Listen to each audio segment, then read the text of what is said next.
ប្រអប់ឈើក្អូបហើយនេះគឺវិមានតាំងយូពីចំណងជើងនេះងាយគ្នាយើងខ្លះច្រឡំថាជាប្រភេទរឿងរន្ធត់ណាតែមែនទេ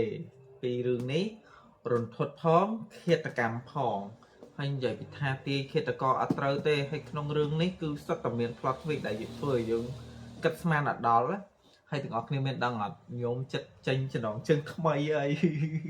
តែអត់ដឹងថាចេញតាន់បុកហ្វេនេះអត់ទេហើយ so sad ព្រោះសភៅថ្មីនេះសរសេរស៊ីនណាក៏ខ្ញុំព្រឺរោមដែរព្រឺរោមហើយព្រឺក្បាលទៅមកជាមួយ plot twist ធំមែនតើពេលខ្លះទាំងអស់គ្នាខ្ញុំឲ្យហ៊ានទៅហើយ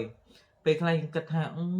រឿងនេះខ្ញុំអានភ្លាមដឹងភ្លាមថាណាគេអ្នកធ្វើរឿងទាំងអស់ហ្នឹងអត់ទេទាំងអស់គ្នាអានសភៅរឿងថ្មីដែលត្រៀមនឹងចេញហើយហ្នឹងទាំងអស់គ្នានឹងគិតថាអូអញ្ចឹងសោះហ្នឹងហើយខ្ញុំឲ្យហ៊ានប៉ុណ្ណឹងចោះហើយទាំងអស់គ្នាកុំភ្លេចរងចាំសភៅ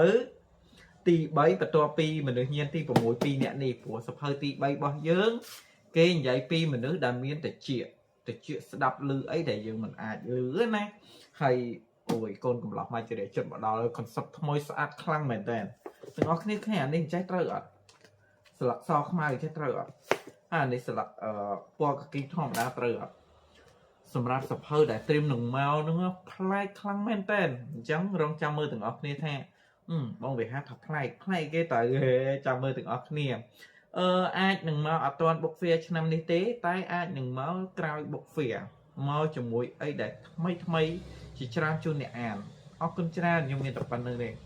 បាយបាយ